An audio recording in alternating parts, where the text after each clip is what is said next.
मैं डॉक्टर विश्वास एक्का, सहायक प्राध्यापक हिंदी, शासकीय राजमोहिनी देवी कन्या स्नातकोत्तर महाविद्यालय, अंबिकापुर, जिला सरगुजा, छत्तीसगढ़। आज हम पढ़ेंगे बीए द्वितीय वर्ष हिंदी साहित्य प्रश्न पत्र प्रथम अर्वाचीन हिंदी काव्य। आपके पाठ्यक्रम में सुमित्रानंदन पंत की कुछ कविताएं संकलित हैं। उन कविताओं में से झंझा में नीम शीर्षक कविता आज हम पढ़ेंगे।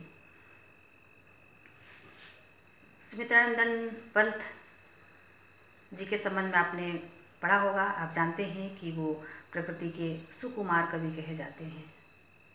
प्राकृतिक सौंदर्य के वो कुशल चितेरे हैं। जैसा वर्णन उनकी कविताओं में मिलता है, छायावाद के अन्य कवियों में भी वह सौंदर्य नहीं मिलता। तो झंझा में नीम इस कविता में भी आप प्रकृति का चित्रण, प्रकृति का सौंदर्य, मनोहारी सौंदर्य चित्रण देख सकते हैं। संदर्भ में लिखेंगे, प्रस्तुत पंक्तियाँ छायावाद के सुप्रसिद्ध कवि, प्रकृति के सुकुमार कवि सुमित्रानंदन पंत की कविता झंझा में नीम शीर्षक से लिया गया है। झंझा में नीम यह शीर्षक है, इसको आप एक हरा उद्धरण चिन्ह के अंदर लिखेंगे। प्रसंग होगा, प्रस्तुत पंक्तियों में सुमित्रानंदन पंत जी ने प्रकृति का सौंदर्य चित्रण किया है। तेज हवाओं में, झंझा में नीम के पेड़ किस तरह से झुक झुक पड़ते हैं, उसके पत्ते कैसे गिरते हैं और किस तरह से सौंदर्य की सृष्टि होती है, उसका चित्रण किया है। पंक्तियां हैं, सरसर मरमर रेशम के स्वर भर, घने नीम दल लंबे पतले चंचल। तेज हवाएं चल रही हैं, झंझा तेज हवा चल रही है और सरसर मरमर की ध्वनि आ रही है। कैसी ध्वनि? रेशम के स्वर भर। रेशम बड़ा चिकना और सुंदर होता है, रेशम कोमल होता है, तो आवाज़ में कैसी है? कोमलता है। तुलना देखिए, सरसर मरमर ध्वनियों की तुलना किससे कर रहे हैं कवि? रेशम के स्वर भर, घने नीम दल लंबे पतले चंचल। और नीम के पत्तों के दल जो है, समूह है, वो कैसे हैं? लंबे हैं, पतले हैं। और डंडियाँ जब पतली हैं तो वो थोड़ी सी हवा से भी हिल उठती हैं, चंचल हो उठती हैं।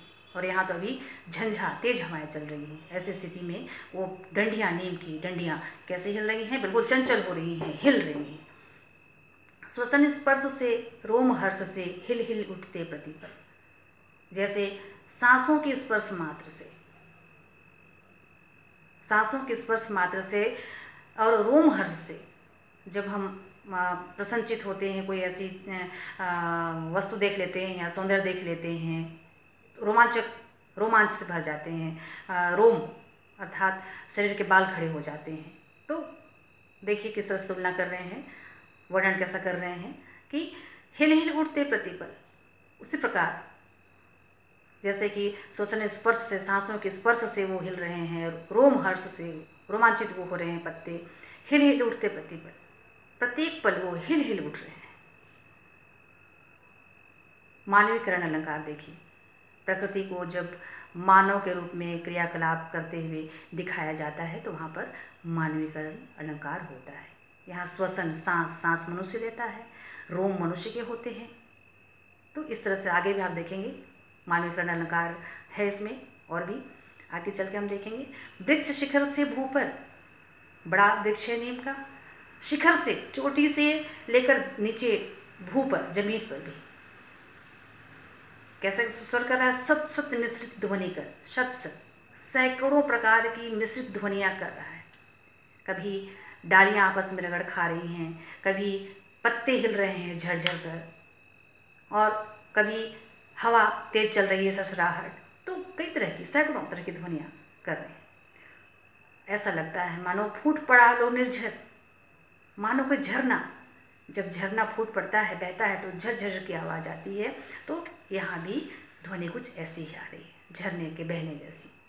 मरुत कंप और मरुत अर्थात हवा, हवा से पेड़ कंपित है, कांप रहा है।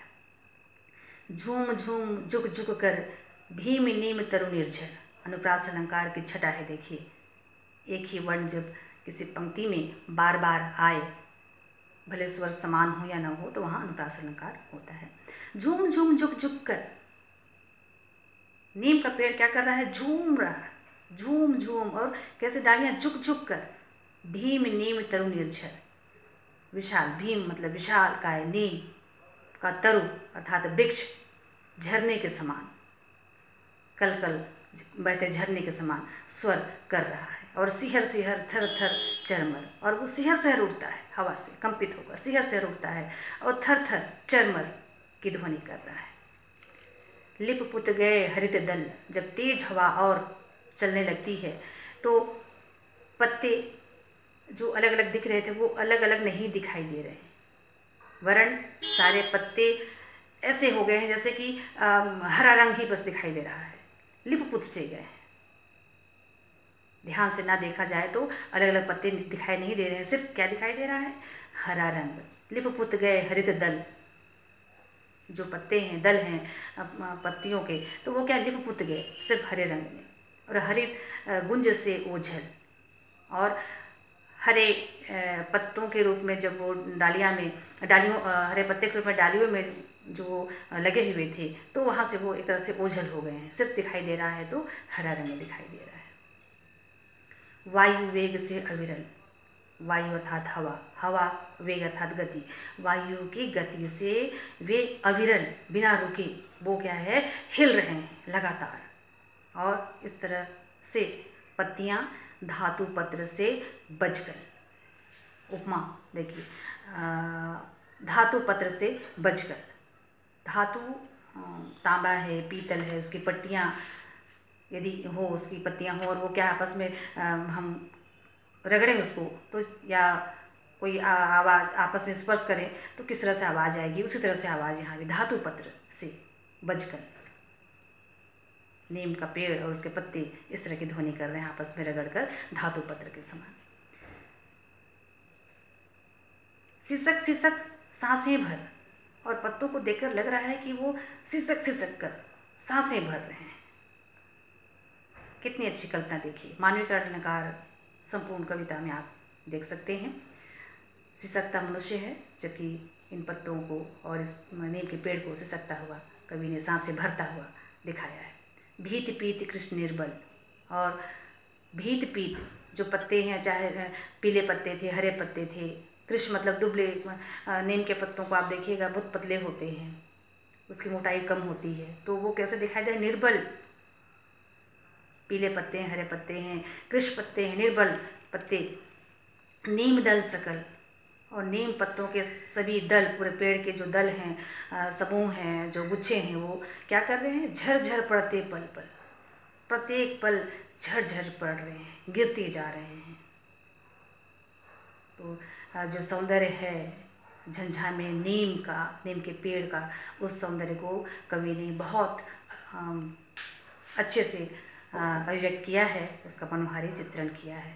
विशेष में आप लिखेंगे अनुप्रास अलंकार है, अनुप्रास की छटा है, मानवीकरण अलंकार भी है, संगीतात्मकता है इसमें, प्रकृति का मनोहारी चित्रण है, और झंझा में नीम को हम देखते हैं जिस तरह से हिलते हुए उन्होंने दिखाया है, तो एक चित्रात्मक वर्णन। यदि किसी ने नीम को झंझा में या तेज हवाओं में हिलते हुए देखा होगा तो इस कविता को पढ़ते हुए वह दृश्य उनकी आंखों के सामने फिर उपस्थित हो गया होगा। तो यह होता है चित्रात्मक वर्णन, कि जब किसी वर्णन को पढ़कर उसका चित्र उपस्थित हो जाए तो वह कहलाता है, या वह होता है चित्रात्मक वर्णन। तो झंझा में नीम कविता के माध्यम से कवि ने प्रकृति का मनोहारी चित्रण किया है।